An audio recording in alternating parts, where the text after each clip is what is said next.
The night of Naruto Uzumaki's birth was meant to be a celebration for Konoha. Instead, it became the night that changed the fate of the ninja world forever. When the nine-tailed fox attacked the hidden leaf, history remembered a heroic sacrifice. The fourth Hokage, Minato Namikaze, was said to have given his life to save the village, while his son Naruto grew up as an unwanted orphan burdened by a demon he never asked for. But what if that story was a lie? What if Minato made a different choice? What if the Kyuubi was not a mindless monster, but a powerful being with her own desires, ambitions, and plans for the future? And what if the corruption hidden within Konoha ran far deeper than anyone imagined? This is the story of a Naruto who was never truly alone, a mother willing to abandon her village for her son, and a destiny that will reshape both the human world and the realm of demons. The will of fire is about to be tested.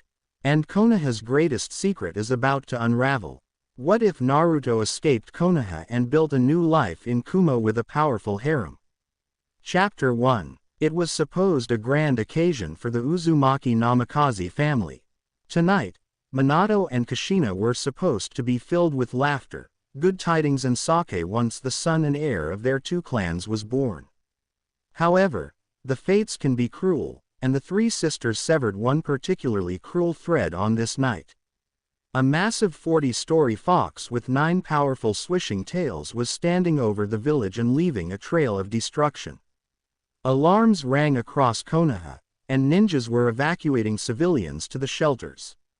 As they ran, fire descended upon their village and laid waste indiscriminately to structures and life alike. In this chaos, brave shinobi of Konohagakure no Sato firmed their resolves and threw themselves into a fight they had no hope of winning. Every life sacrificed bought a second of time for their loved ones to evacuate. Every life sacrificed to the Biju demonstrated the resolve of the will of fire. Leading the charge was Hiruzen Sarutobi, the Sandaime, third Hokage of Konoha. His successor had asked him to buy some time so that he may deal with the intruder that caused this whole mess. Hiruzen coordinated the shinobi forces of Konoha in various delaying and distracting actions against the beast that towered over the village, yet the destruction still rained down upon his village. As Hiruzen looked up into the blood-red and black-slitted eyes of the Kyuubi no Kitsune, he noticed the imprint of a Sharingan that was supposed to be lost to time. The Mangekyo Sharingan pattern was almost translucent as it spun on the iris of the Kyuubi. An image of Madara Uchiha glaring at him during his childhood flashed through his mind.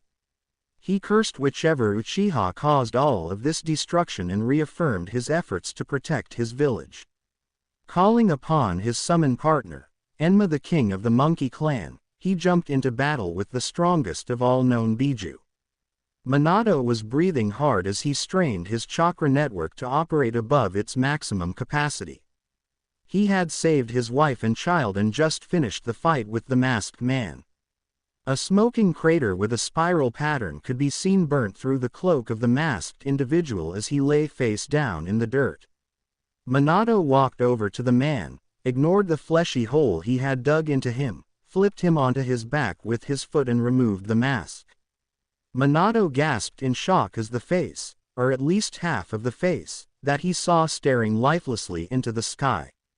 It was his former student, Obito Uchiha, declared Kia nearly 4 years ago. Obito's Sharingan eye stared blankly into the sky and Minato decided that more research would need to be done. He sealed the body into the scroll he procured from one of his pouches and disappeared in a yellow flash to go protect his village. Minato focused on the Hiraishin marker of the Sandaime Hokage and appeared next to the downed form of Hiruzen Sarutobi.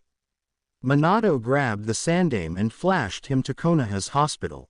He summoned a Kage Bunshin, shadow clone, to write out a note explaining the body sealed in the scroll and what transpired that night. He tucked the scroll into Hiruzen's pocket and left him under the protection of his clone to confront the beast. After Obito died, there was a momentary lapse in the Kyuubi's attack as it regained its free will. Then the petty humans continued to attack and antagonize the creature. As the Kyuubi was preparing to respond, a yellow flash caught its attention. Then it felt pain as a large, blue, spinning orb crashed into its head. Since it was disoriented, it couldn't fight the pull on its chakra as the human with yellow hair transported it far away from the village. As the Kyuubi shook of the disorientation, it noticed that the yellow-haired human was standing on top of a toad summon that it recognized. The great Kitsune decided that the strength of this human merited words. "Ninjin, I don't suppose you would just let me walk away from here. I am finally free and will not go back into a cage." The Kyuubi's gruff and powerful voice echoed across the clearing. Minato was stunned, and so was Gamabunta for that matter. The Kyuubi just opened a conversation. Kyuubi, I didn't know you could speak." The Kyuubi snorted loudly at the insinuation. "You short-sighted mortals never considered that us Biju were sentient beings.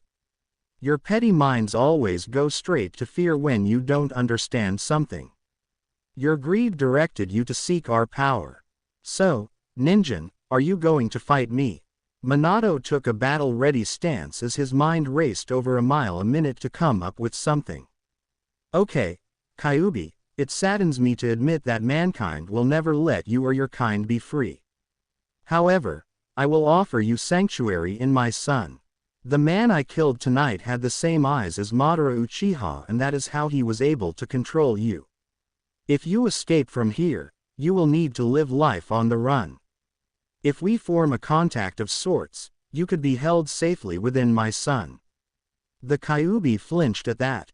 It was the one man that had made it feel completely helpless. Curse the sage for giving such power to these mortals. She also hated to admit that this petty human had a point. She was locked out of the demonic realm for some reason she had yet to discover, and she knew she wouldn't be able to retreat there at this time. Minato sighed at the response. "Is there some contract we could come up with to resolve things peacefully? And we need to hurry with negotiations because ninjas will be coming here to finish the fight." The Kyuubi pondered upon Minato's words. The demoness knew that it was nearly time for her mating cycle, something that only occurred once every 200 years, and she dearly wished for kits. She could send this mortal to her kingdom upon his death and have him check on her lands. He seemed honorable enough, and she begrudgingly admitted that she felt a rare sense of honor coming from the man. "Very well, Ninjin, if you form a contract with me, the price is your soul. I have need of a man with your skill set. In return for your soul, I will spare your village and create a seal of my own choosing to reside in your child." Minato paled at that. He only had one jutsu that could possibly deal with the Kyuubi, and the price was the same to use that jutsu. So, which would he prefer, the Kyuubi or the Shinigami? Minato shivered internally at the thought of the Shinigami's stomach. He firmed his resolve and nodded his head at the Kyuubi. "Very well, state the terms of your contract," Minato said in a hardened and resolved voice. "Your son is the only one allowed to be my container. He already has my power in him from gestating next to me. The seal must allow me certain freedoms, and once I raise your son into a man that will purify this human world, I will be released, and he will become my husband. Your son will be bound by this contract to do everything in his power to return me to Makai and not let me be sealed into another vessel." Minato gulped at that. Kushina would kill him for this, but it was probably better than attempting to force the Kyuubi into a Shinigami seal and pray that it didn't destroy his son from the inside out. "Why do you want my son for a husband?" The Kyuubi chuckled at that response, and in turn the massive chakra entity condensed into a red-haired beauty that stood regally before Minato. The woman was 5'7" with long, illustrious red hair that sank to below a beautiful posterior. From said posterior, 9 red tails glowed with power as they swished around the form of a goddess. She had a heart-shaped face that radiated beauty with glowing alabaster skin that surrounded red-slitted eyes. The orangish-red ears with black inner lining twitched with irritation as Minato stared at her kitsune transformation. Minato thought that he would be doing his son a favor if he got to marry such a goddess, air demoness. My mating cycle is coming up in roughly 20 years. You humans killed my previous kits for greed during the clan wars, which is why I started annihilating your filthy kind centuries ago. I want more kits and I sense something great in that child. Since he was born amongst my potent chakra, he will grow to be something special. From inside my seal, I will be able to complete his change into a Hanyu, a half-demon as you mortals would call it. I wish to raise a family and the only suitable mate I see in the next 20 years is your son. Sadly, you love that mortal woman, or you may have sufficed. The last statement was said with such a seductive tone that Minato, the great Yondaime Hokage, gulped. Oh, okay then. What conditions do you require for your seal? Second, I need to notify Kushina of this contract. Finally, I need your word that you will not destroy Konohagakure or attempt to break the seal. The Kyuubi held up one hand and in a burst of red flames a contract appeared. Minato reviewed the contract and watched as the demoness put her hand upon the paper. A chakra imprint of her hand resided over her name. Minato noticed her name and chuckled as he cut his palm, smeared blood on his fingertips and then placed his hand on the contract. Nice to meet you, Hikari. Be nice to my soul, will you? You truly are a worthy human. Worry not, you will be sent to the demonic realm, and you will manage things there for me until I have the chance to return with your son. When the time is right, and if I find her worthy, I will make Kushina the same offer as well. Despite her raucous and rude behavior, I found myself pleasantly surprised by her aura. Unfortunately, the seal did not let us interact and it was rather uncomfortable, which kept me in a foul mood. So, Minato Namikaze, go and bring me your wife and son. Do hurry, those humans will be here in 10 minutes. Minato nodded and flashed away as a streak of yellow light. He returned a minute later with an unconscious Kushina and the quiet baby Naruto. As Hikari took Naruto in her hands, he looked up at her with the most beautiful azure blue eyes that touched Hikari's soul. Call it a mating instinct, call it destiny, call it a twist of the fates, but she felt it in this boy. Hikari placed a tender kiss on the boy's forehead before placing him onto an altar that she summoned. Hikari turned to Kushina's crumpled form in Minato's arms and she put one hand on the former resting place of Kushina's seal. Her hand glowed a brilliant, ruby red as she channeled some of her chakra into her previous host.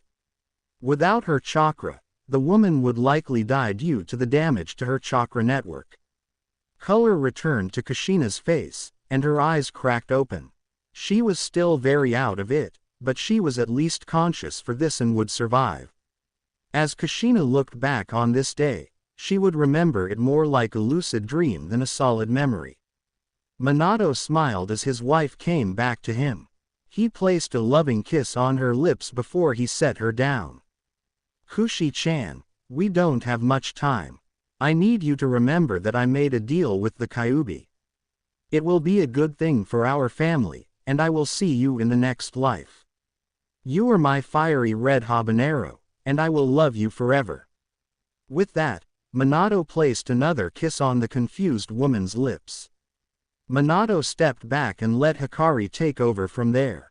Hikari created a copy of the contract and placed it in Kushina's hands before she joined Minato next to the altar containing his son. For what it is worth, Minato, I find you worthy and I will have mercy on your soul. You will be sent to my realm. Use this document to rule in my stead. Gain support to restore the portal to this realm. She then placed 2 fingers on Minato's forehead and channeled her yokai, demonic chakra, into him. Minato glowed red all over before slumping to the ground, dead, with his soul being sent to Makai. Okay. Naruto-kun, I am in your care. She placed both hands on Naruto's stomach and created the seal of her own making. She would watch on from in the seal and test her future mate when the time came. Kakashi was the first to arrive on the scene. He saw the sleeping form of Kushina and the crumpled body of his dead sensei. Tears filled his eyes as the realization hit him that his sensei was dead. He was halted in his misery as Kushina choked out a few words. "Kakashi, bring me, Naruto. Destroy, alter, hurry." Kakashi remained stunned for the briefest of moments before following the instructions of his sensei's wife. Kushina held Naruto in her arms and whispered into his ear. "Kyuubi, if you can hear me, you need to hide the seal. It is to protect Naruto." There was a brief chakra flash and the dark black lines of the seal on Naruto's stomach disappeared. Kakashi noticed this and widened his eyes, but Kushina silenced him with just a look. Kakashi turned around suddenly as hundreds of chakra signatures appeared behind him. At the front of the group were Hizashi and Hiyashi Hyuga, Fugaku and Makoto Uchiha, Shikaku Nara, Inoichi Yamanaka and Choza Akamichi. They all processed the downed form of Minato and many heads sunk to chests in respect for their fallen leader's sacrifice. Fugaku finally took the lead and spoke. "Kushina, what happened to Minato and the Kyuubi?" Kushina, played up at being a weak woman, which wasn't much of a stretch at the time, responded in a cracked voice. "Minato, sacrifice himself to send Kyuubi to demonic realm." Fugaku stood up and reeled at the implications. Minato defeated the Kyuubi, and the village was safe. His rival was one hell of a man and deserved respect. Fugaku took charge of the crowd of ninjas, and he scooped Kushina into his arms as she held baby Naruto. He noticed the 6 whisker marks on the child's face and decided that he would ask Kushina about it later. For now, he would let the mother slumber peacefully with her child in her arms. Chapter 2 Unraveling. Kushina awoke at the crack of dawn from a restless sleep that did nothing to alleviate the worries she held deep in her heart. She was never a morning person, but she would put up with anything for her Sochi. She went through her morning routine on autopilot as she reflected on what led up to her current situation. It all started when she awoke in Konoha Hospital with her son in her arms. She smiled down on her beautiful blonde baby boy, and for a minute the hole Minato left in her heart was filled. Her friends would stop by the hospital to check in with her, but her body was crippled from the Kyuubi being ripped out of her. Tsunade forced her to stay in the hospital for a whole month and she was too weak to fight against the woman. She was just grateful Tsunade came back to help her get on her feet. During that month, Tsunade performed a bunch of procedures that would end up helping her return to her normal life. Unfortunately, since the Kyuubi was ripped out while Kushina was giving birth, her reproductive system was completely destroyed. She would never be able to have another child, which broke Kushina's heart and caused her to latch onto baby Naruto even tighter. The damage to her chakra network was substantial and Tsunade was stumped because all prior reports indicated that a Biju leaving its host would kill said host. She chalked it up to the Uzumaki vitality in the end, which the Konoha Council accepted. After a month, Kushina was allowed to take Naruto home to the Uzumaki compound. That was another thing, the damned council and their damned rulings. Naruto's official birth certificate named him Naruto Uzumaki and she was denied the right to name him Namikaze. The council denied Naruto the Namikaze inheritance and tried to claim that they were doing so in Naruto's best interest, since Minato had so many enemies. Kushina did hold the original birth certificate with Minato's name on it, but she was threatened with the death penalty if she ever revealed that information without the council's prior approval. Needless to say, many Anbu were sent to the hospital during that council meeting. Even though she was far from her prior strength, she was an infuriated mother and a scorned wife by the council. She declared that she would take a leave of absence to raise her son, which was a right all mother shinobis were granted. The council granted this motion simply to get the rampaging woman out of the council chambers. The first thing Kushina did was remove her and Kakashi's chakra signature from the seal array on the Namikaze compound and she then sent the seal array into lockdown mode. Those damned counselors would never get their hands on Minato's research in jutsu so long as she lived. Secretly, she added Naruto's chakra signature as the master of the Namikaze seal array because it was his by birthright. Without Naruto's chakra, the compound would remain in lockdown. The lockdown included a nature-powered chakra barrier that made the compound invisible, and the barrier could take a couple hits from Bijudama before imploding. In time, she would tell Naruto and he would be able to access his father's library in secrecy. Over the past 3 years, her relationship with the Uchihas had gone down the drain. She still loved Makoto and her daughter Itachi, but she hated Fugaku with a passion. Fugaku Uchiha, the Godime Hokage, was never a great man. He was tolerable at best and downright damnable at the worst of times. An adequate description would be a power-hungry, egotistical and arrogant man with a Napoleon complex. He moved slowly over the 3 years, making subtle reforms to benefit his clan and cement the Uchiha rule over Konoha. The power went to his head and Kushina hated the man for how he treated Makoto, as a possession rather than a wife. After Hiruzen revealed the body of Obito Uchiha and the note from Minato, the council deliberated for days on who the next Hokage would be. Eventually, Danzo backed off and threw in his support for Fugaku, which tilted the results in his favor. The Fire Daimyo, a fat man by the name of Kishi, approved Fugaku as the Godime Hokage and contributed extra funds to rebuild the village. The destruction was bad, but it would have been worse without Minato's sacrifice. The village lost 1/4 of its shinobi forces during the Kyuubi attack and 1/3 of the village was totaled. The village hailed Minato as a hero while they remained wistfully ignorant of his wife and heir. Now, after Naruto's 3rd birthday, Fugaku was forcing Kushina back into active service. He said that she had enough time and that Kushina would be allowed to select a nanny to raise Naruto. He said that the village needed her services as its sole remaining S-rank ninja. It didn't help that he denied her the Namikaze fortune, which was hers by right of marriage.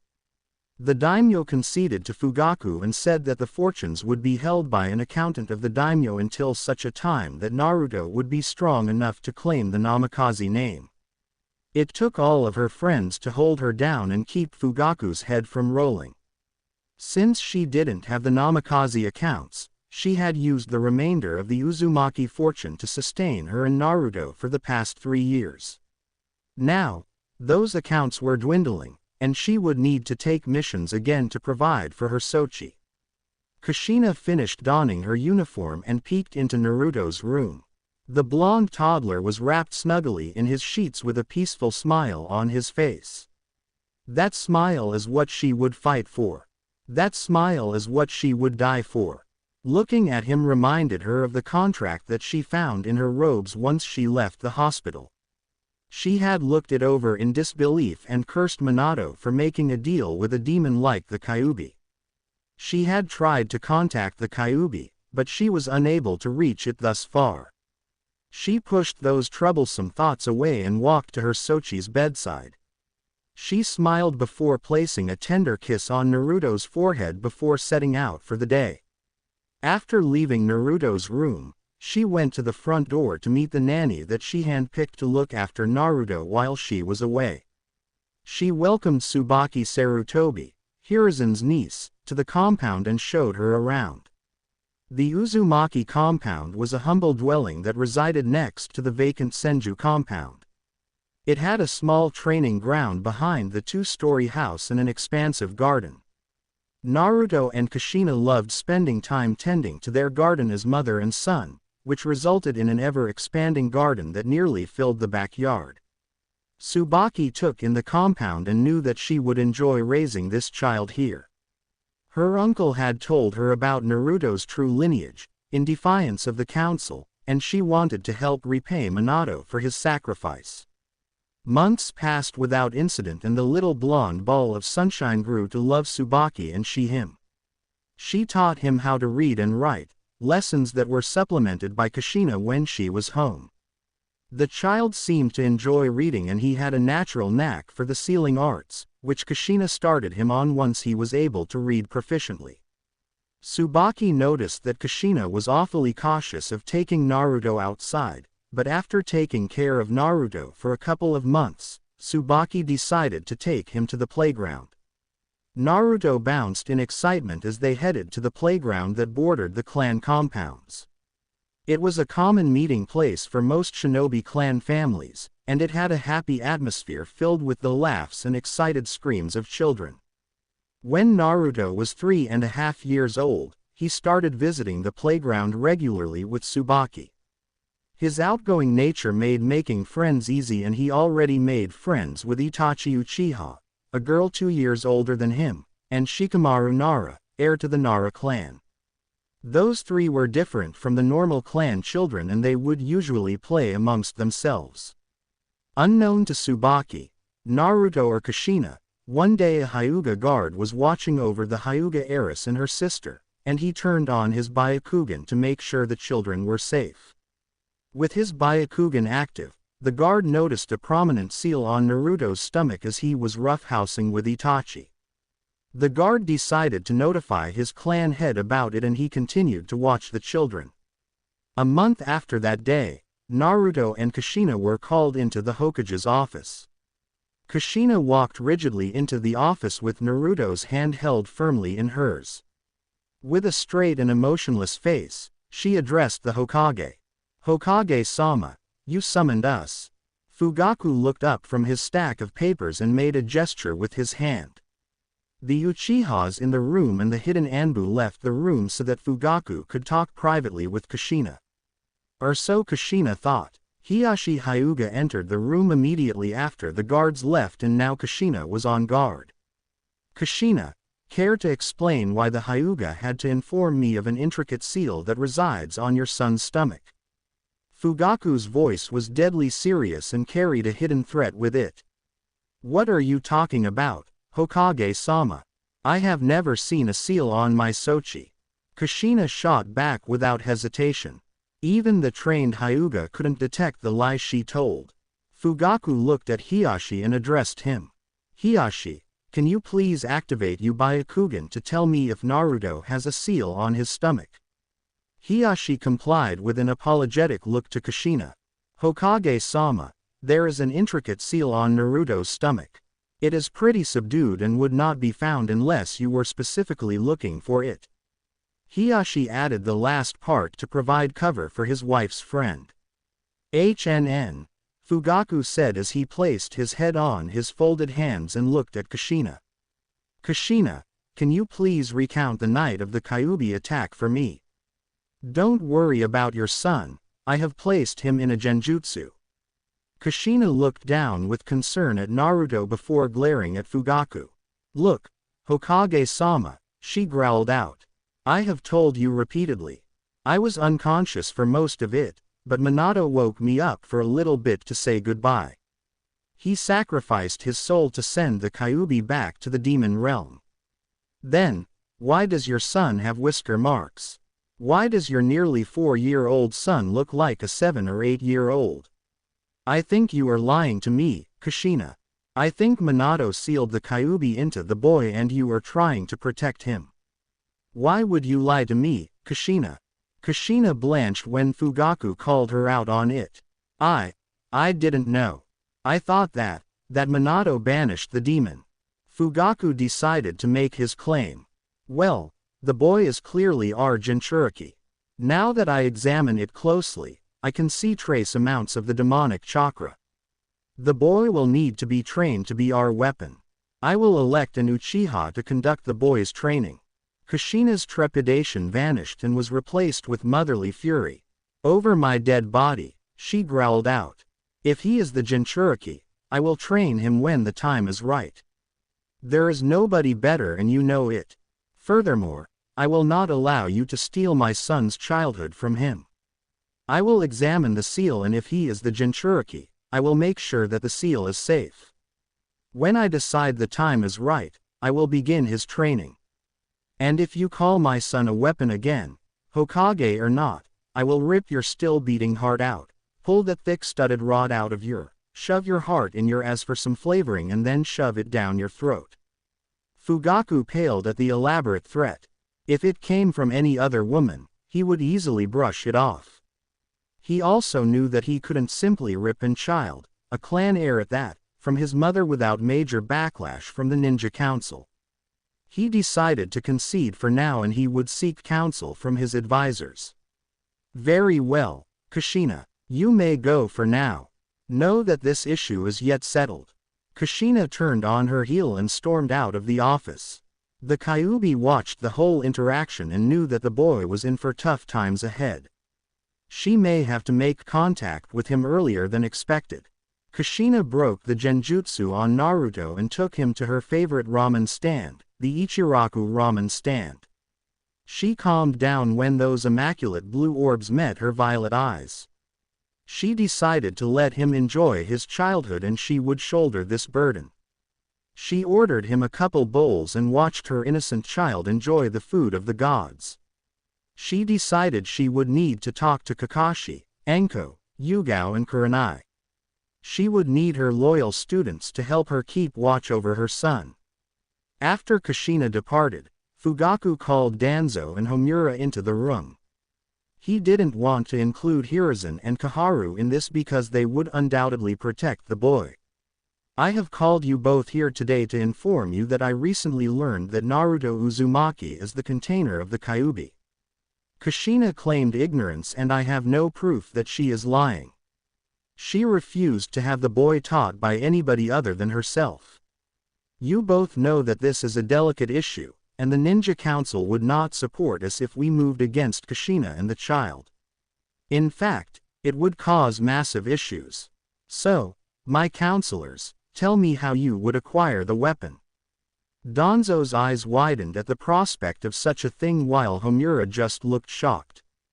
Danzo spoke first. Well, Hokage-sama, I would say that we need to remove the mother from the equation. The boy would need to be broken so that we could rebuild him from the ground up into the perfect weapon. Homura remained silent. He was on Fugaku's side, but the thought of killing one of the last loyal Uzumaki and the most powerful kunoichi in Konoha didn't sit well with him. I would play it patiently. Sneak influencers into the child's life that could eventually draw the child in with the promise of training. I caution against overt action due to the power of Kushina Uzumaki and the relationships she holds amongst the clans. Fugaku considered the two proposals. I believe Danzo's suggestion is a little rough, but it has the higher chance of success. Leave me and come up with well thought out proposals. We will meet again next week. Both elders nodded and left the office. This conversation would lead to the great unraveling of Konoha and the end of the Uzumaki clan, in Konoha at least. A couple days before Naruto's 4th birthday, Kushina was called out of the village on a 2-week S-rank mission. Tsubaki was watching over him after his birthday party with some of the clan children. Enko and Yugao had stopped by to give Naruto presents in person and to fulfill their duty to their sensei. Everything seemed to be going perfectly during the party and they watched on with smiles as the children played in the backyard. Eventually, everybody left, and peace filled the Uzumaki compound. That was until Tsubaki was awoken at midnight to somebody at the gate. She opened the gate to a blank mask that held 2 Sharingan eyes. Before she could react, she was put under a strong genjutsu, and she brought the sleepy Naruto out to meet the masked man. The boy was confused but he listened to Tsubaki and went with the man. The ninja needed Tsubaki to bring the child out due to the barrier that protected the Uzumaki compound. The masked man walked Naruto into the red light district and left the kid for dead. His orders stated that he would only intervene if it looked like the mob would kill him. The mob was incited by Danzo's agents that recently spread rumors that Naruto was the Kyuubi. They told the people that the demon had taken over Kushina's son and the drunk villagers were more than willing to find a scapegoat on this day. The boy's screams echoed across the red light district until the early morning. The white-masked Anbu scraped the boy off the pavement once the mob had its fun and delivered him to the hospital for treatment. This marked the beginning of the ostracization of Naruto. Kushina flew into a rage when she returned to the village to find Tsubaki dead at her compound gates. When she broke through the hospital doors, threatened the nursing staff, got taken to Naruto and saw all of Naruto's injuries, she nearly destroyed the hospital. Kushina stayed by Naruto's bedside for the remainder of his stay in the hospital. After Naruto was dismissed from the hospital 3 days later, Kushina broke down the door to Fugaku's office and fought off the Anbu squad, leaving them in unconscious heaps on the floor. She then turned her visage of fury with the ethereal outline of the Shinigami hovering behind her onto Fugaku. "Look here, Fugaku, I know you had something to do with this. You and the Hyuga were the only ones that knew." Fugaku stood up in a challenging pose. "Careful, Kushina, that is treason you are spouting. I did not organize this, and I am affronted that you would accuse me of such a thing. I held love for you and the boy's father. It was my duty to inform the civilian council, and it seems that the civilians did not take well to the news." He said the last part as if it was simply fact and it didn't matter. Kushina's hair flared into nine-tail-like braids, and she grabbed Fugaku by the collar and looked straight into his cursed Sharingan eyes. "You will bring me those responsible. I will be allowed my retribution. If something like this happens again, I will hold you personally accountable." She flung him back into his chair and stormed out of the office. Fugaku needed a minute to recover from the killing intent he was just subjected to. She was truly a fearsome woman after all. After recovering, he smirked because phase 1 of his plan was going perfectly. "Woo, she is truly a scary woman. Be careful on how you deal with her, master." Fugaku looked down at the black addition to his body. It was 2 years ago that this creature approached him with the plan created by Madara Uchiha. He wouldn't have believed it if the creature didn't take him to Madara's hidden base. He met the legend himself and was given an overview of the plan. It was this plan that would ensure Uchiha dominance of the elemental nations and Uchiha supremacy in the village that they founded. Indeed, she is Zetsu. I will play this close to the chest. She is the only remaining obstacle to getting our hands on the Kyuubi. According to Madara's plan, once you have the Kyuubi in your possession you will receive his Rinnegan eyes. Zetsu, how is Madara-sama doing and why will he not give me the Rinnegan already? Master Madara is dependent upon the Gedo Mazo to sustain himself. Removing the Rinnegan now would kill him, and he wishes to see if you are a worthy successor. Would you entrust the eyes of a god to somebody that has yet to prove themselves to you? Well, do let me know if his condition changes. It is only a matter of time until the Kyuubi is under my control.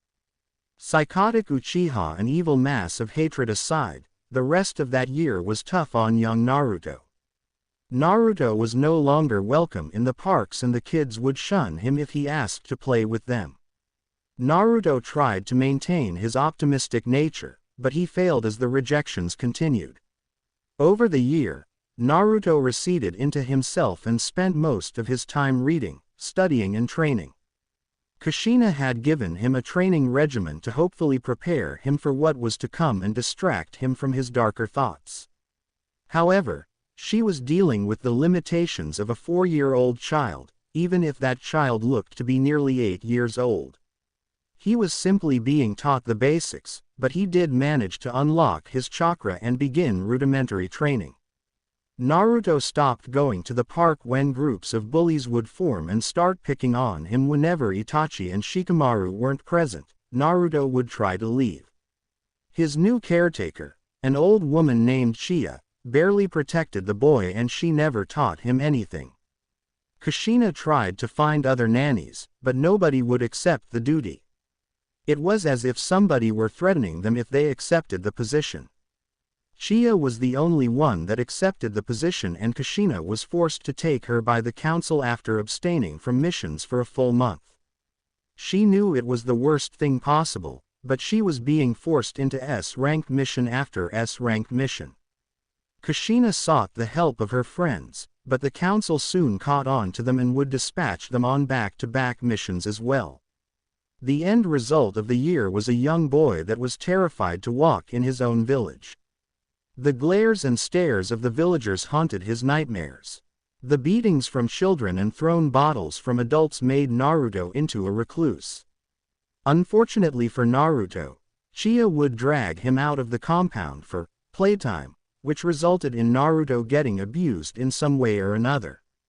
Kushina raged at the woman, but Chie was protected by the council, and Kushina decided that she needed to find a way out of this toxic situation. Naruto no longer had a childhood, and it was only a matter of time before things spilled over. Kushina was enraged. She was on another S-rank mission with some Uchiha teammate and Kakashi. They were on the border of the Land of Fire completing yet another mission that deliberately dragged her away from Konoha.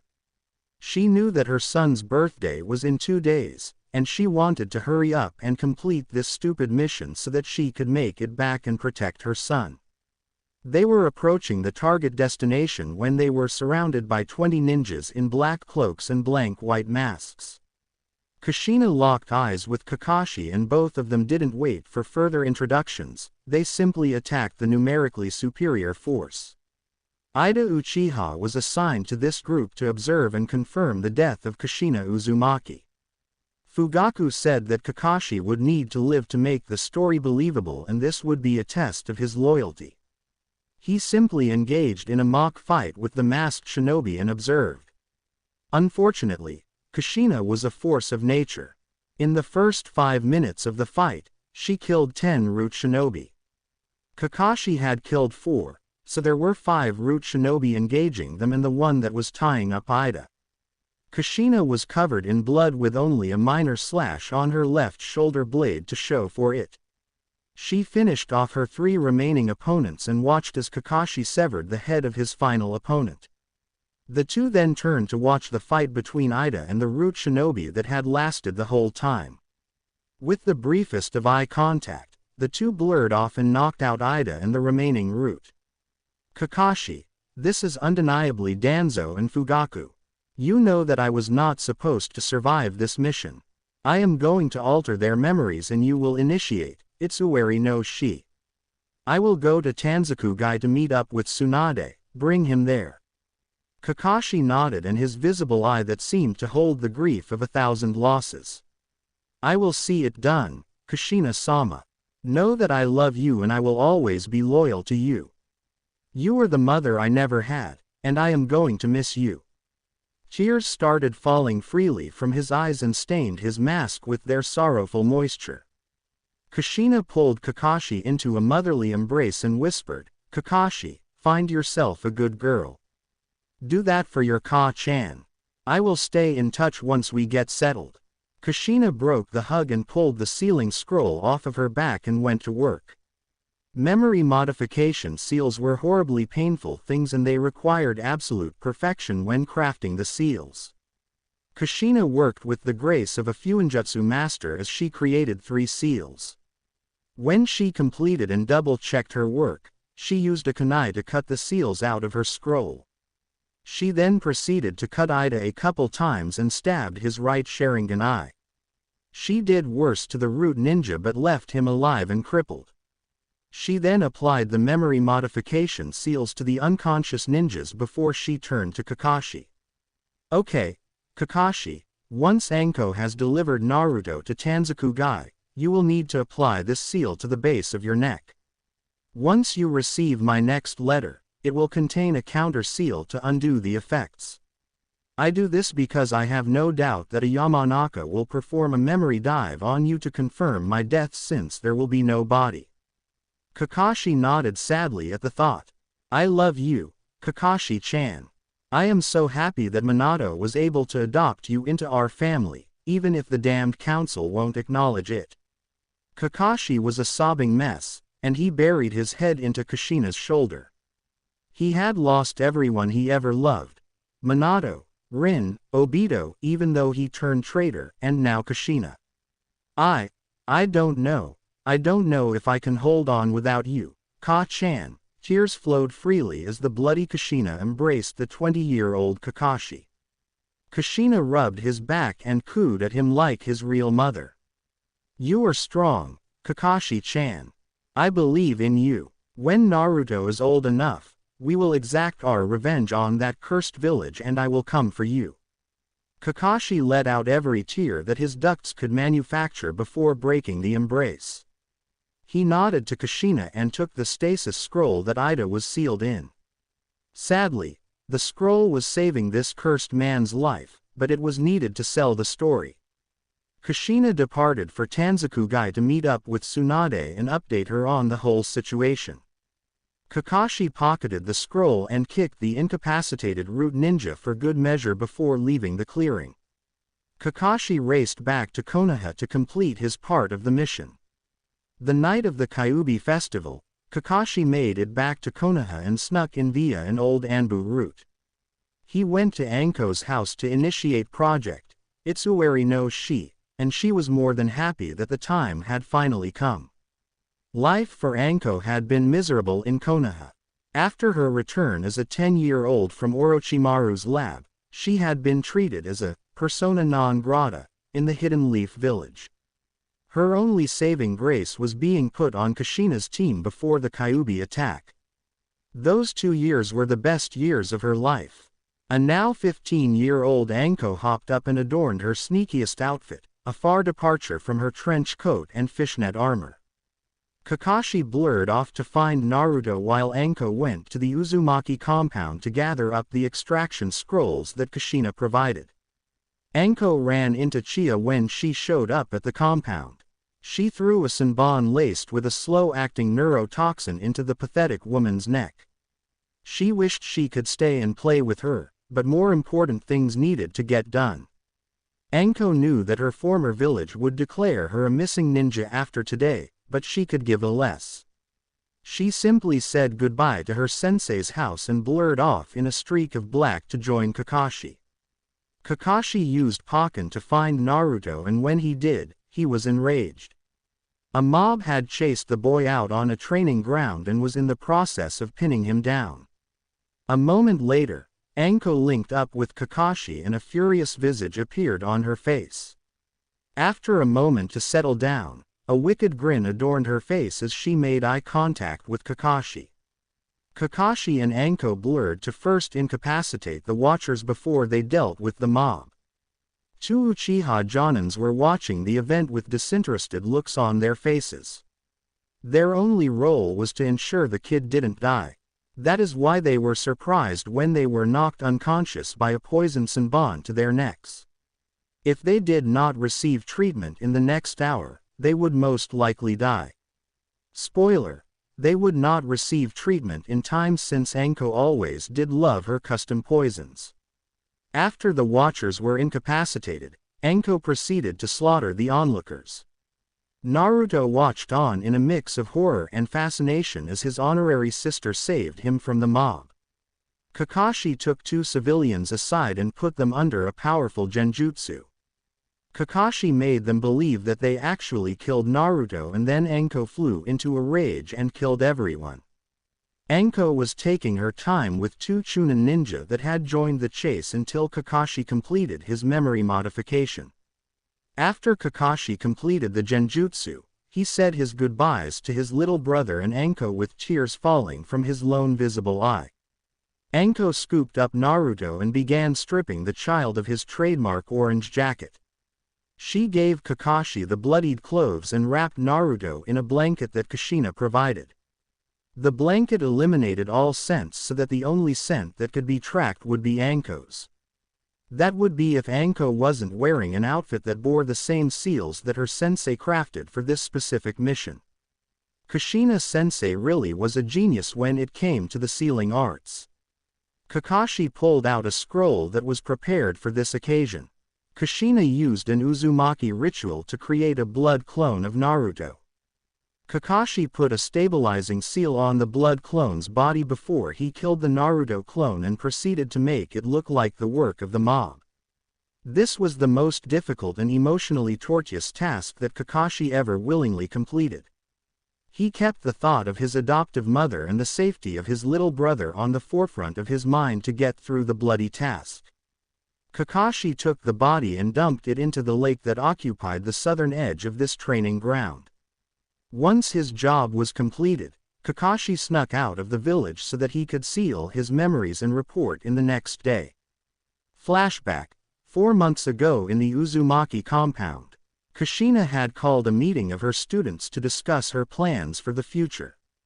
She never thought that she would willingly leave Konoha, but things had gotten that bad.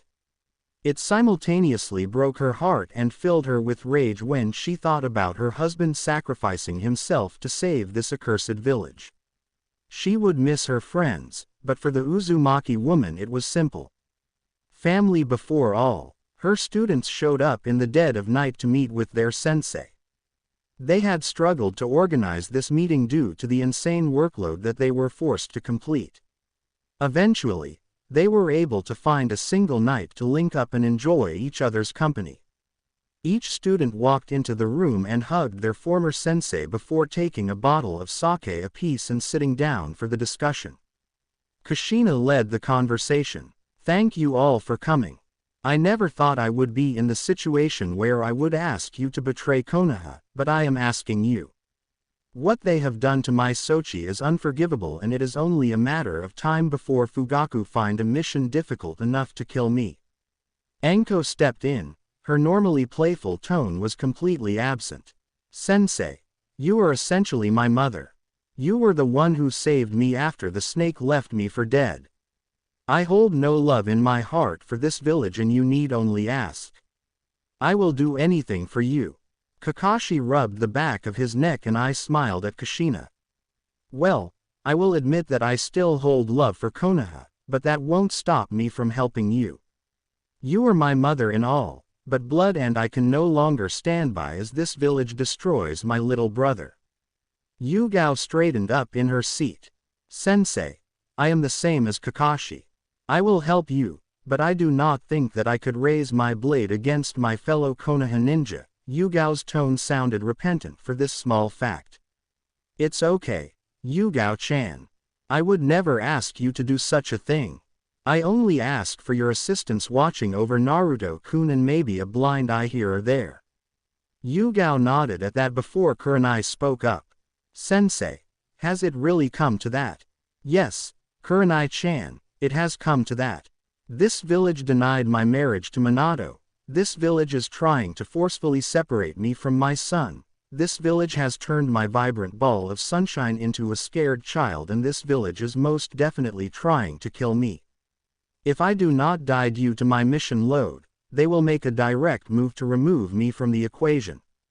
All heads fell at that, and silence hovered over the room for a couple minutes. Anko tossed her saucer away in an elaborate motion before taking a swig out of her sake bottle. "What you need us to do, sensei?"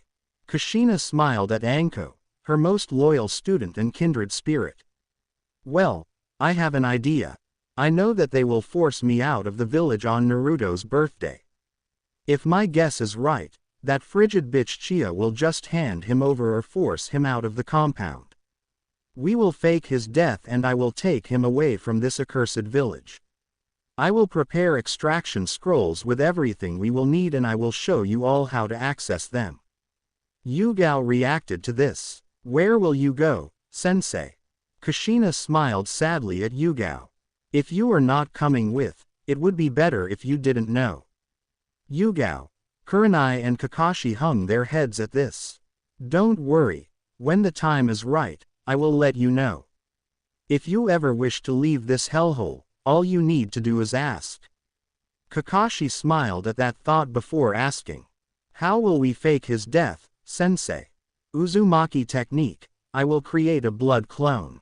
I will develop a seal that makes the body stay after the clone dies. It should hold up to an autopsy since it would fool every medical ninja that isn't on Tsunade's level. The group stayed to drink and spend the night with their sensei.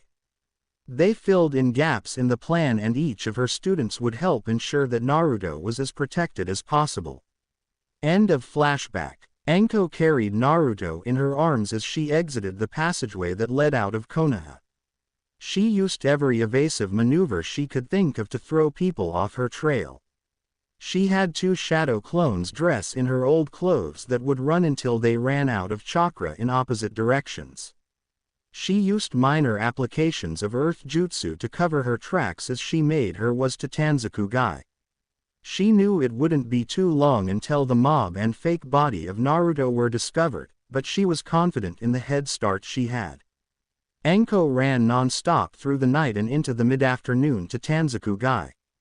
Naruto clung to her, rested his head on her chest, and eventually Anko knew that he was asleep in her arms. Kushina was waiting for her on the edge of the city along with Tsunade and Shizune. The 2 medics had insisted on helping the Uzumaki family in their escape once Kushina told them about her plan. Tsunade firmed her resolve to never step foot in Konoha again, unless she were there to destroy it. It was clear to Tsunade that the will of fire was no longer the operating philosophy of Konoha. Kushina saw Anko pulling up on Tanzakugai and could tell that she was on the verge of collapse. In a blur of sun-kissed blonde hair, Kushina darted to Anko and wrapped her in a supportive hug. Yes, dear reader, Kushina had Tsunade chakra dye her hair to the same color as Naruto's. She did so that she wouldn't be as recognizable. Anko thanked her sensei and handed Naruto to Kushina before she passed out. Tsunade saw the signs of fatigue and demonstrated that she was still a Sannin when she was able to catch Anko before she hit the ground. Kushina took in the dried blood on Naruto and gasped in despair. Tsunade saw it also and nearly froze, but she pushed through the impulse and guided the group to her hotel suite. She was grateful that she hit 4 jackpots in a row and then cleared out a 5-card stud table 2 days ago. She knew that always meant something bad was about to happen to her or someone she loved, and sure enough Kushina showed up the next day. Waiting for Naruto last night was the longest night Tsunade could remember as the agitated Kushina paced around the hotel suite, ranting about killing Fugaku slowly and slicing Danzo to bits. As the group entered the hotel suite, Shizune took Anko to her bed and laid the sleeping woman down, clothes and all. Naruto had woken up due to the noise of the town and jumped into his granny Tsunade's arms for the trip to the hotel. She threw the mostly Naruto into the hotel bath when they got back to the room. She couldn't get over the fact that her godson looked like a 9-year-old. The growth rate the child went through was insane, and she couldn't remember any example from a medical text that explained what was occurring. Kushina told her that it was most likely due to the Kyuubi, so she figured she would just chat with the kid. Naruto-kun, how are you growing so fast, kiddo? The child chuckled mischievously. Well, Ba-chan, I don't really know. I think the pretty lady with red hair said it was because of her. Tsunade paled at this. She had caught up with Kushina and neither of them had told Naruto about the Kyuubi yet. Kushi-chan, I need your help with Naruto-kun. Kushina walked to the door of the bathroom and smiled down at the sight of her son grinning in the tub with Tsunade holding a sudsy scrub brush in her hand. Now, Naruto-kun, why don't you tell us about this pretty lady with red hair? Flashback. After Naruto was taken away from the mob, Naruto passed out in Anko's arms as his adrenaline crashed and the pain registered throughout his body. The boy woke up to raindrops on his face as he lay in a verdant clearing. Everything around Naruto was supersized and it was framed by the cloudy drizzle. The trees were hundreds of feet tall, the bushes were as big as houses, the flowers were taller than Naruto, and the lake next to the clearing looked like a small ocean to the young blonde. Naruto stood to his feet and enjoyed the soft tickles of the grass, the wet comfort of the water drops clinging to the blades of grass and the sweet scent of nature that hung in the air. He felt drawn to a certain area and his feet carried him subconsciously over a massive hill that occupied his forward field of view. Eventually, Naruto made it atop the hill and looked down on a pretty little cottage that rested at the base of the hill and the edge of the massive lake. Naruto listened to the pull and walked down the hill to the cottage. As he got closer, he sensed something powerful, yet familiar, was in the cottage. With a gulp and affirming of his childish resolve, Naruto entered the quaint dwelling. Inside the cottage was not what Naruto was expecting. What should have been a small building opened up into a large living room joint with what seemed to be a kitchen. The living room had 2 love seats and a large couch that rested in front of a kind of television that Naruto had never seen before. It was flat, unlike most of the fat and clunky televisions he had seen in Konoha. The hallway continued to lead back into the house, but Naruto didn't care about that. All he could focus on was the melodious humming that accompanied a familiar, mouth-watering smell that was coming from the kitchen area. Kyuubi sensed his presence as soon as he entered the mindscape.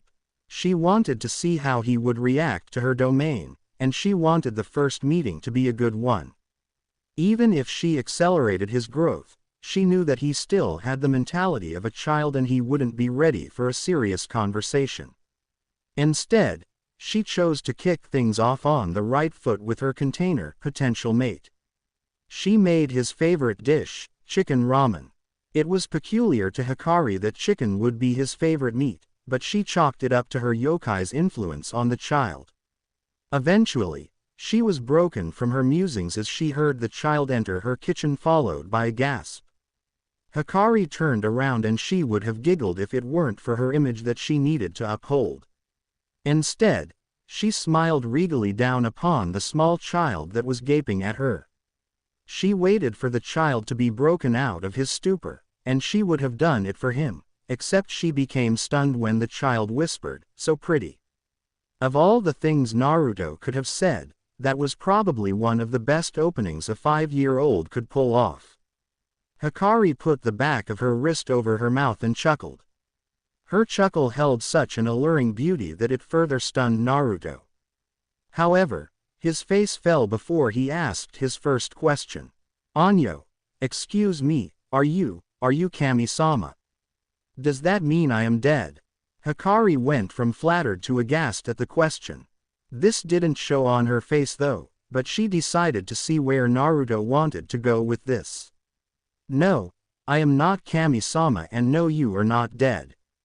"Why do you ask that, Naruto-kun?" "Well, everything outside was so pretty, prettier than Ka-chan's garden and prettier than Konoha's forest.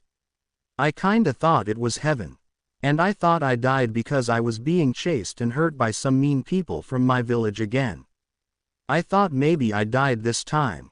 Hikari tried hard to hide her frown as she knew about the boy's torture by the hands of those filthy humans. She had watched his magnificent light dim over the past year, and it infuriated her.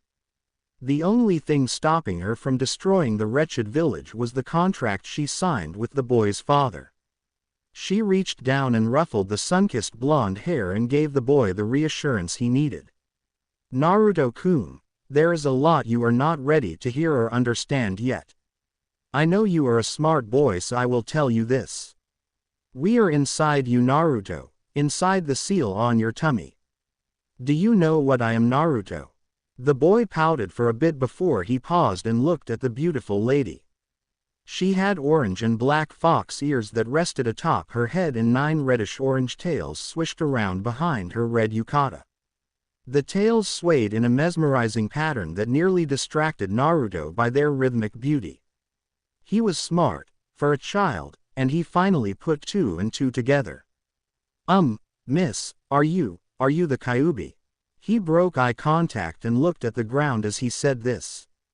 Hikari, an eyebrow at the boy, crossed her arms and looked down on him. "And what if I were?" Naruto balled his fists in a nervous fashion over his stomach before he looked up and answered. Well, I guess I would want to know why you attacked my village. The villagers say it was me that did it, but I was just a baby." Hikari smiled down on him and placed a comforting hand on his cheek and rubbed his whisker marks with her thumb. "Naruto-kun, You did not attack the village. I did, but it is a long story. One you should ask your mother for. Let's just say that somebody made me do it for now. Oh okay. You know, Kyubi, you don't seem that mean to me. You are nice and I feel safe with you. Hikari nearly swooned at the cuteness. That was a glimpse of the boy, a glimpse of the light that had dimmed over the past year. Well, thank you, Naruto-kun. You and I have been together for a long time, so you probably recognized my chakra. Now, let's eat some ramen before I send you back to your mother. Naruto's contemplative look turned into the radiant face of an exuberant child. Naruto hopped up on the bar stool for the island that separated the kitchen from the living room. He ate the chicken ramen with gusto while Kyubi just watched on with a smile. This was a good first impression, but she knew there were many difficult conversations to come. Conversations that a child would not be ready for. Flashback end. Kushina, Tsunade and Shizune stood in the bathroom, stunned, with looks of confusion and slight panic on their faces. Tsunade had long since dropped the sponge and was gawking at Naruto. Kushina was concerned about how she would handle the questions Naruto was bound to ask. She clenched her teeth and said it. Those Konoha bastards could no longer control her life. Okay, Sochi, it seems like we have a lot to talk about. Why don't you get cleaned up and we will talk over a bowl of ramen? Naruto nodded vigorously and resumed washing himself. The blood collected near the drain and the sun-kissed blonde hair made its vibrant appearance again. The smiling, whisker-marked face of everyone's favorite blonde looked fully healed and replenished after his bath. Kushina gave him a white t-shirt with a red Uzumaki swirl and a pair of blue athletic shorts to change into. Eventually, the group was sitting at the table in the kitchenette of the hotel suite and Kushina forced herself to proceed with the discussion. Okay, Sochi, there are some things that mommy needs to tell you.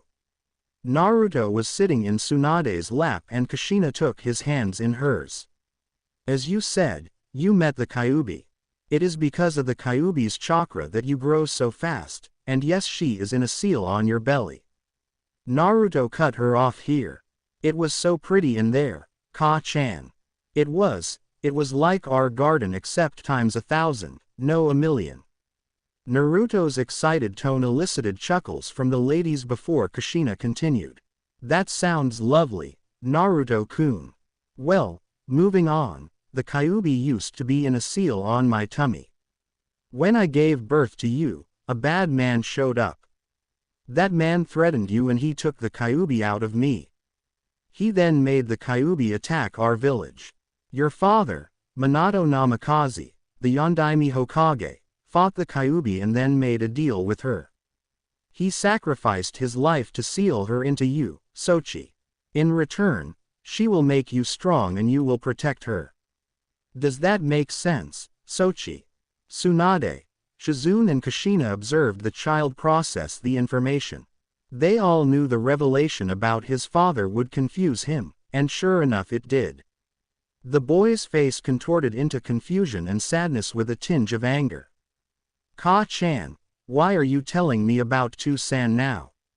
If my Tu-san was the Yondaime, why did the villagers do all that mean stuff to me? Why couldn't we tell them that he was my Tu-san? Kushina offered a pitiful smile in response before squeezing his hands to draw his beautiful azure eyes back up into her. Well, Sochi, let's just say that the village leaders were bad people. They wanted to use you and the Kyubi for something that I didn't want. That is why we left, and since we are not going back, I thought I could tell you now.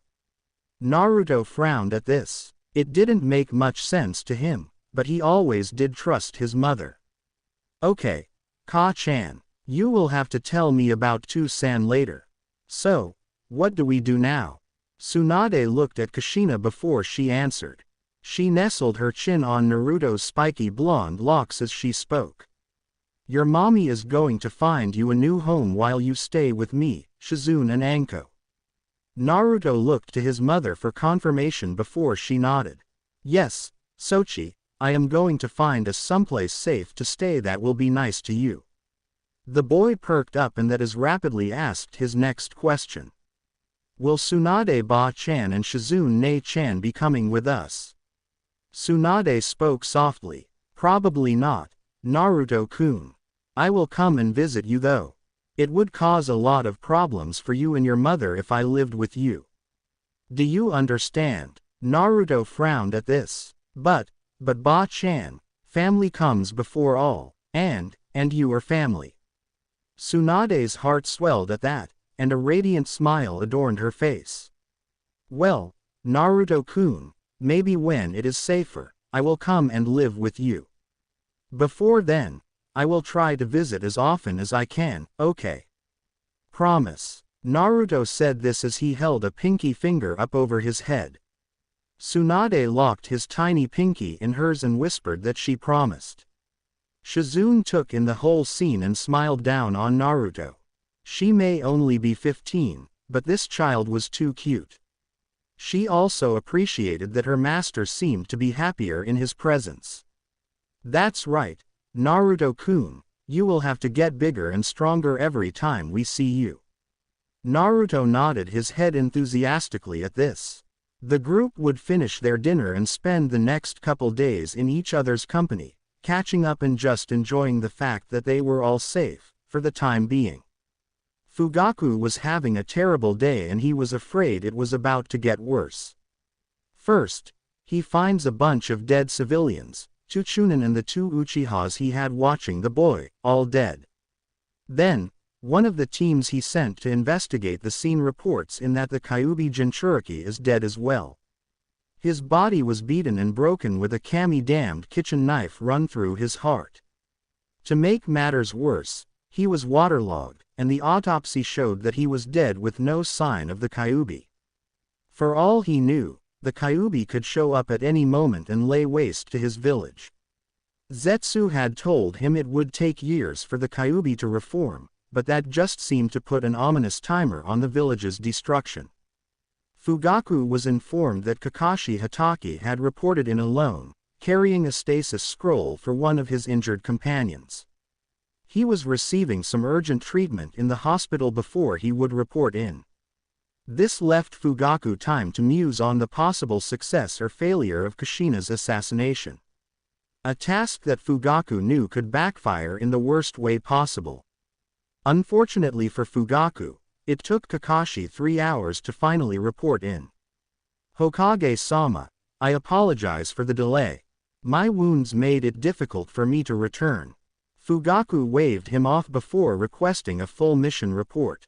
Kakashi nodded and continued. Ida, Kushina-sensei and I were en route to the mission when we were attacked by 20 or so ninjas in black cloaks and blank masks.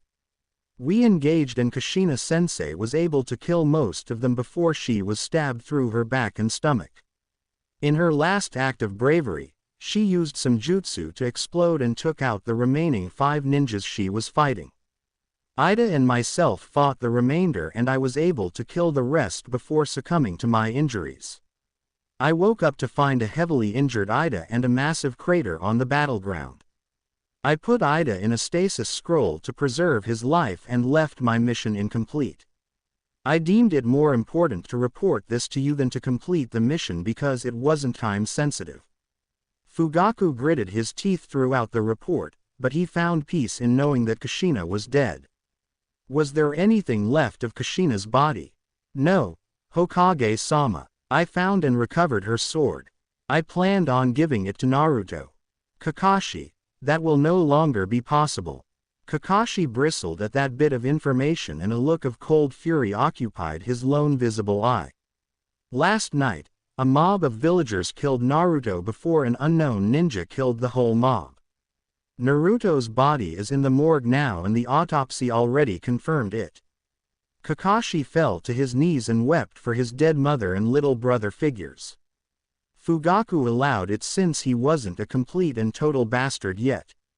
Okay, maybe he was, but he needed one of the strongest ninjas remaining in his village on his side. Go home and rest, Kakashi.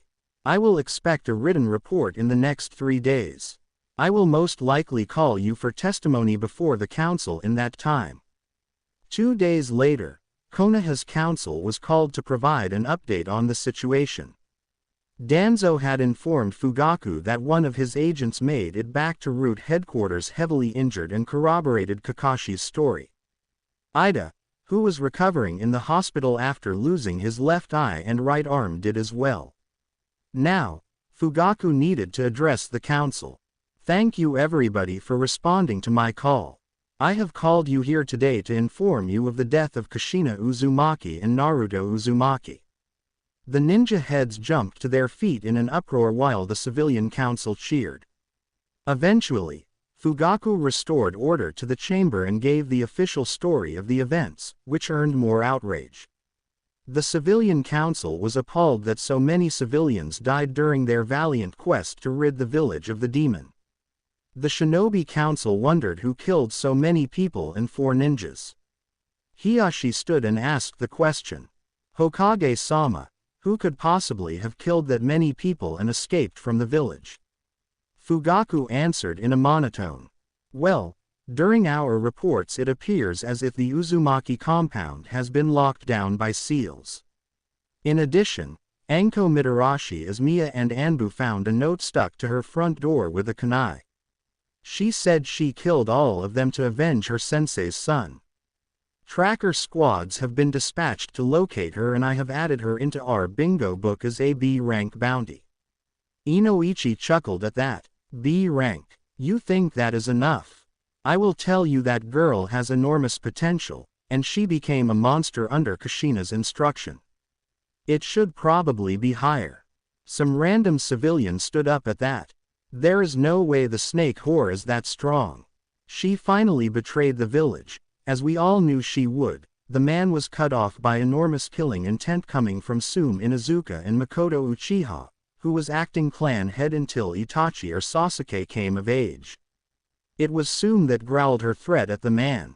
Well, maybe if you moronic civilians didn't kill the son of her sensei, she wouldn't have done that. Did you ever think of that? Mibuki Haruno, a pink-haired banshee of a counselor, screeched out. I can't believe you would blame us, Sume. That boy was the Kyuubi incarnate.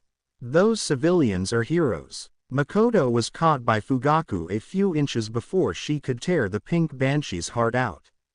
That didn't stop her from terrifying every civilian to their core. You evil, manipulative bitch. He was a boy, a mere child. Anyone who spent 2 minutes with him could have seen that. And you people killed him. Fugaku was now struggling to contain his wife. It had been years since he saw her act out in such a way and it filled him with a strange mix of fear and respect. Then he was stunned as he saw the Mangekyo Sharingan spinning in his wife's eyes. Yes, he thought, she did come from good stock. I will need some more children out of her. He signaled Anbu to help him restrain her. Calm down, Makoto-chan, calm down. Those responsible are already dead.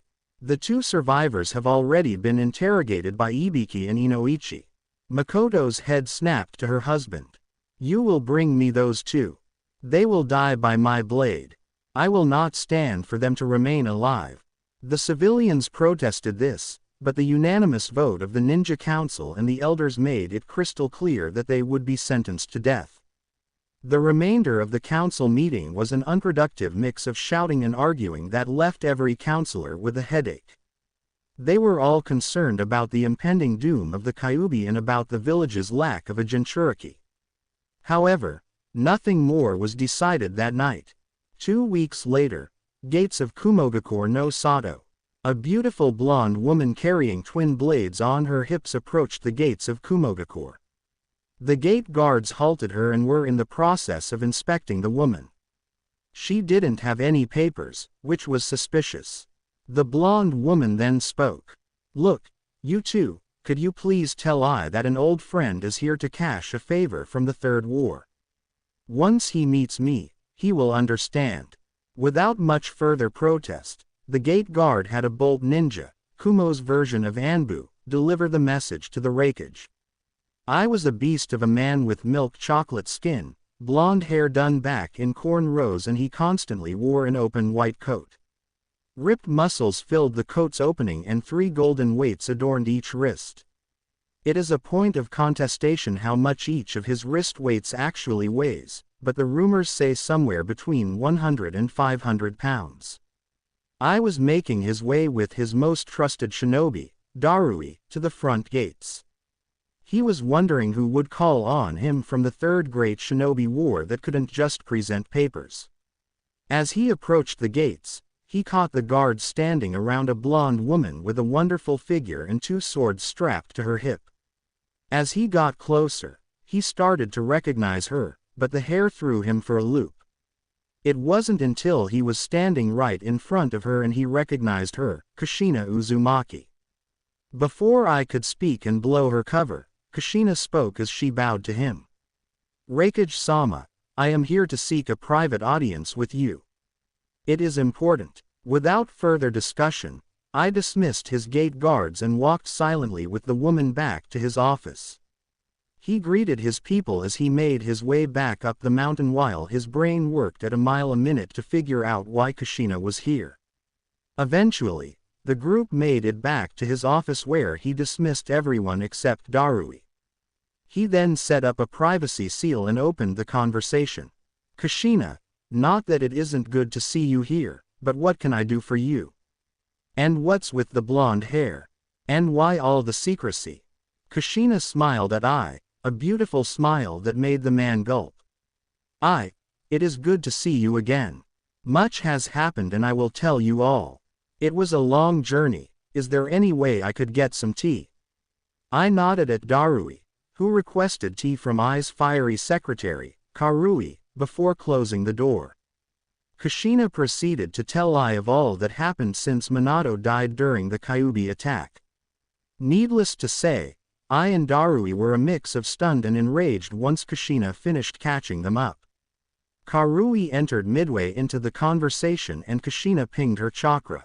It seemed like there was some Uzumaki blood in that fiery and foul-mouthed secretary. Through gritted teeth, I responded. I am sorry for all that. So, what is it that I can do for you? This was the crucial moment. She really needed this to work. How would you like the Uzumaki clan to join Kumogakure? If this is something you desire, I would like something in return, which will benefit us both in the future. Darui's mouth hung open in shock as I reeled at the suggestion. Why, Kushina, would you willingly come to a village that attempted to kidnap you once? Kushina waved off the concern. Shit happens and it was your father that ordered that. Minato and I always trusted you to be a decent man, He spoke fondly of your rivalry, which is why he didn't kill you and your brother after our battle. He knew you were the man that Kumo needed to get back on the right track. I was pleasantly surprised by the response. Indeed, the rivalry between him and Minato was a thing of legends. Okay, so, if I agree to this, what do I get and what would you need? Kushina took a deep breath before delivering the big news. Well, my Sochi is the Kyuubi Jinchuriki. In addition to gaining the most powerful Biju, I would share some Uzumaki seals and techniques. I would join your forces and do everything I could to help Kumo prosper. I will guarantee my son's loyalty to Kumo and I will encourage him to propagate his bloodline here. I was now envisioning the armies of Kumo equipped with Uzumaki seals before visions of Kumo's future was filled with the descendants of the 2 most powerful ninjas he had ever known. Okay, Kushina, that sounds great, but what is it you want from me? I would like for you and Kumo to assist me in rebuilding Uzushiogakure. I would like you to help me find any scattered Uzumaki. Until we have rebuilt Uzushio, I would like the clan to reside here. Once Uzushio is built, my son will head the clan here while you have strategic positioning and allies in Uzu. I raised a massive hand to his chin as he thought it over. He would be harboring 2 or more fugitives from Konoha. Big whoop, he could hide them from Konoha's spies. He would acquire a new Jinchuriki, something that may bring war to Kumo, but he would have 3 Jinchuriki to dissuade that. In return for basically building an outpost, he would gain a legendary clan and even some bloodline. That spurred Ai's next question. What bloodline does your son have? Kushina picked up the keen interest in Ai's tone, so she smirked before she answered. Tsunade's genetic test confirmed chakra chains, massively enhanced chakra capacity and rapid regeneration. While they are untrained, he has 3 chakra natures as well: wind, lightning and water. Ai smacked his lips at the prospect. He looked to Darui, who was equally impressed, and asked what he thought. Reikage-sama, I have water and lightning elemental affinities, which is why I have my storm release. If the child is everything Kushina-sama is saying, then he will become a monster. With the right training, he would be able to eclipse all of us. I turned to Kushina and hardened his eyes and set himself into professional mode. Very well, Kushina Uzumaki, I will accept you and your kin into Kumogakure. In return, I will aid you in resurrecting the Uzumaki. Kushina pulled out a scroll, carefully and slowly, and asked, would you care to put it all down on an Uzumaki blood contract? I looked hesitant before he asked what the contract would do. An Uzumaki blood contract is unbreakable. In the event either party betrays the other, the contract will take the offending party's life. Let's say I betrayed Kumo in some way, the seal would activate, and I would die. Let's say you kill me and take my Sochi, the seal would activate, and you would die. The Uzumaki used this in their most serious treaties and agreements, and it protected the clan for centuries before we were betrayed. I looked at her seriously.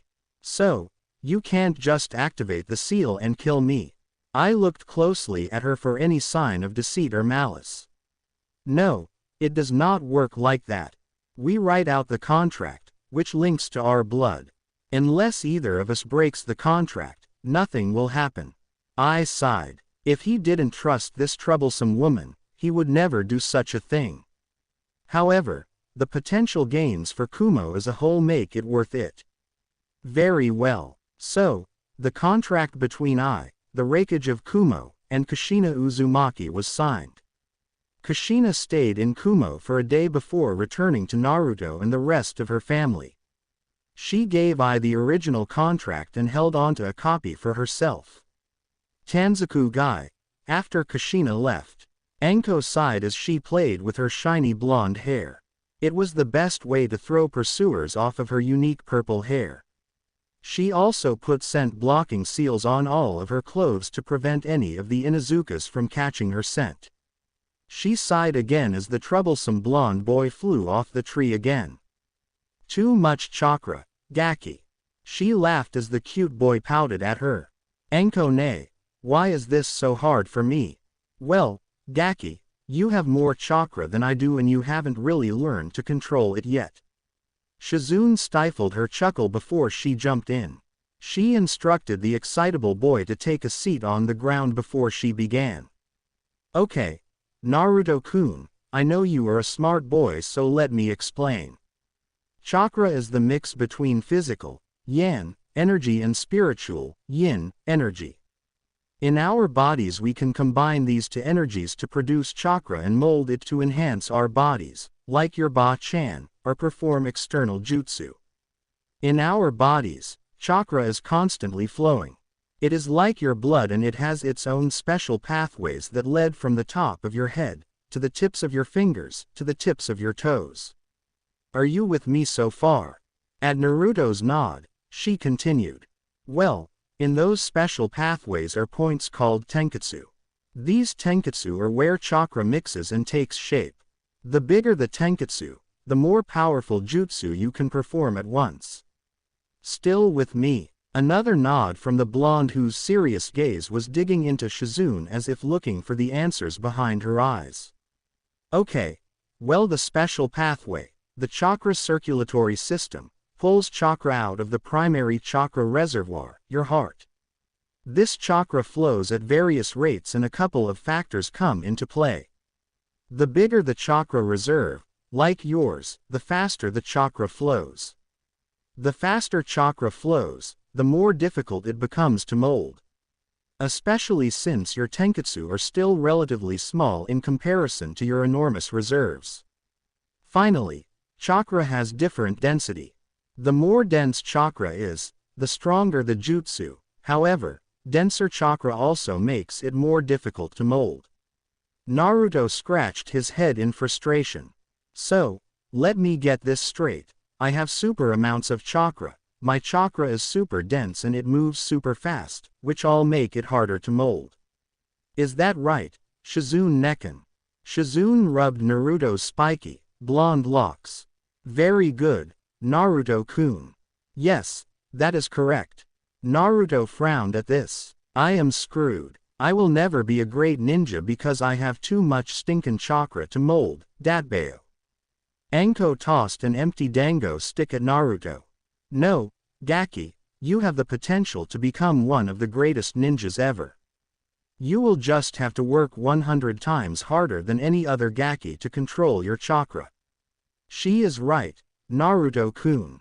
It will be difficult, but you have the most potential I have ever seen. Naruto hopped to his feet and gave each sister a hug. He thanked them before running over to the tree and giving it another go. Unfortunately, things are never that easy. He continued to progress, but it would be weeks before he was able to comfortably perform the tree walking exercise. During their breaks in training, Shizune or Tsunade would walk Naruto through Tanzaku-gai. When Tsunade was alone with Naruto, she would sneak him into the casino so that he could play with his ba-chan. The casinos couldn't believe the winning streak the legendary went on. Tsunade paid off every debt in Tanzaku-gai before she pocketed enough money to secure a compound. She started at the slots with Naruto and then she would play Texas Hold'em, or 5-card stud. The gamblers around town tried to take advantage of her rotten luck until Tsunade cleaned them all out. It was even more embarrassing that a 5-year-old child was taunting them from her lap. The gambling spree lasted for 5 days before Shizune busted Tsunade for it. Shizune's anger was tempered when Tsunade told her that she had paid off her debts and got them a new home. Shizune squealed in happiness and gave full credit to her little brother for this, which earned an angry tick mark from Tsunade. Anko was just glad to get out of the hotel and move into an actual house. She knew that she would have to lay low in town that was so close to Konoha, but it's still that she missed out on all of the fun. Shizune would take Naruto around town to visit some of the food stalls and bookstores. She was glad that the kid enjoyed reading so much and she was happy to see the light return to his azure blue eyes over the past couple weeks. She had walked with Naruto to a particular corner where he had been spending some time near a girl playing a flute. Naruto let go of Shizune's hand and ran up to Tayuya and gave her some fresh takoyaki and a couple sticks of dango. She watched on as Naruto's infectious smile crept onto the redhead's face. After she finished eating, she played a truly enchanting song on her flute. The music drew a crowd that would toss a couple coins in the girl's hat. Shizune recognized that the music was laced with a genjutsu, but it was so serene that she decided not to break the genjutsu. Naruto was about to say goodbye to his new friend when he noticed that a couple older guys pulled her into an alley. He charged off to help his friend and it took Shizune a minute to realize he was gone. When Naruto entered the alley, his blood lit aflame in a fiery rage. There was one thug holding Tayuya's arms above her head and leering at her.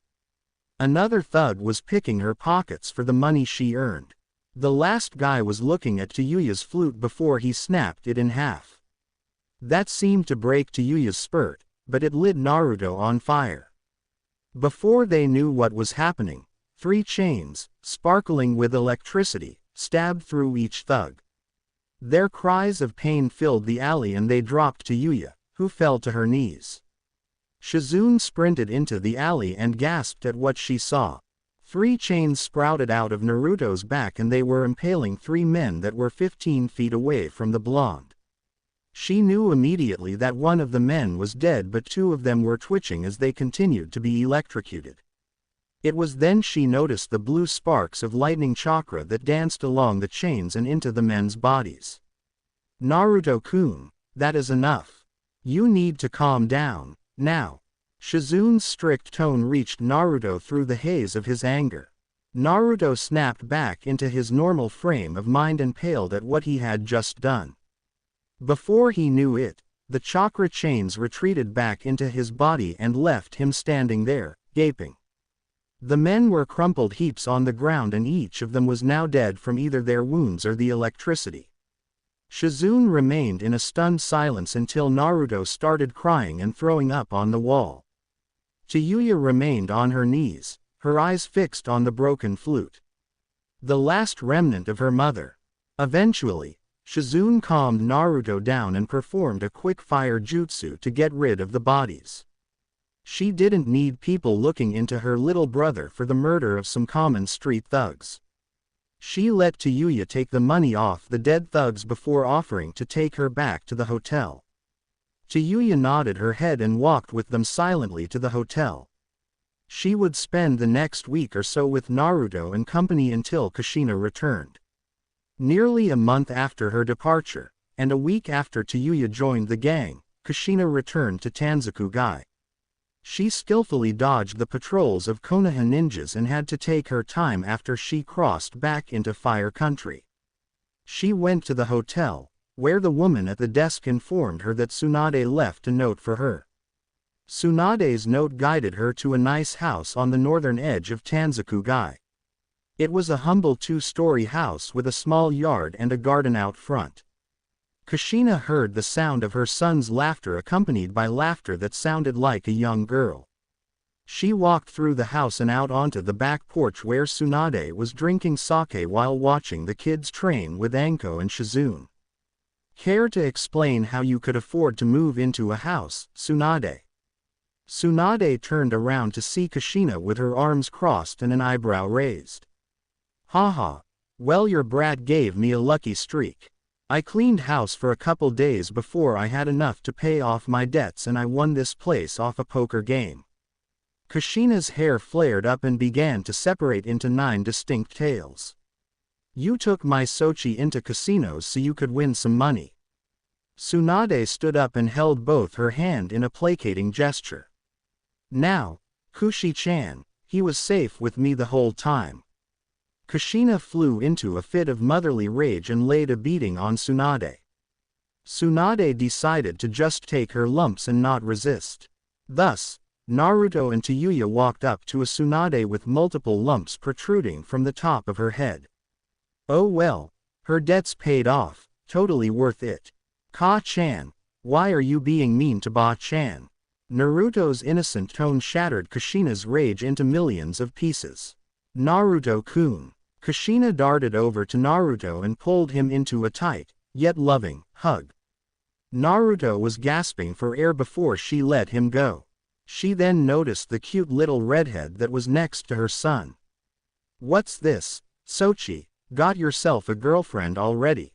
Chiyuya blushed but the comment went right over Naruto's head. Yup, Ka-chan, this is Chiyuya-chan. I saved her from some bad guys, and she is staying with us. Kushina linked eyes with Tsunade before turning to look at Chiyuya. Well, Chiyuya-chan, welcome. Can you tell me what happened to your parents? Chiyuya looked down and tears brimmed in her eyes.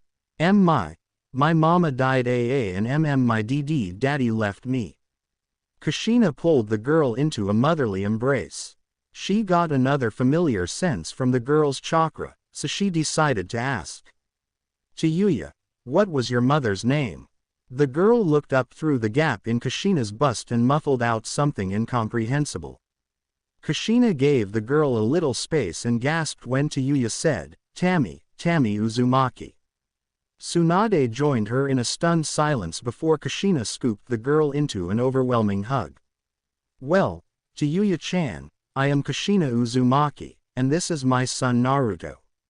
Your mom was my cousin and now you are part of my family. Chiyuya cried into Kushina's chest while Naruto whooped in joy. Kushina took the kids out to eat to celebrate discovering a new family member. Kushina smiled brilliantly as she watched the two kids chat the night away and eat their meals. She looked to the sky and thanked Kami for this blessing. It seemed only good things happened since she left Konoha. That thought changed a little bit when Shizune recounted the story of Naruto saving Tayuya. Naruto was a wreck for a couple days, but Tayuya broke him out of his spell, and he has been better since.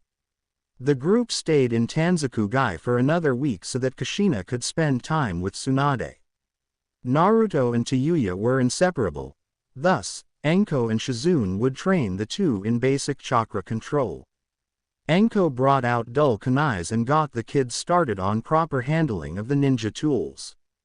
During that week, Kushina took Naruto and Tayuya to a music store and Tayuya was able to choose a flute of her choice.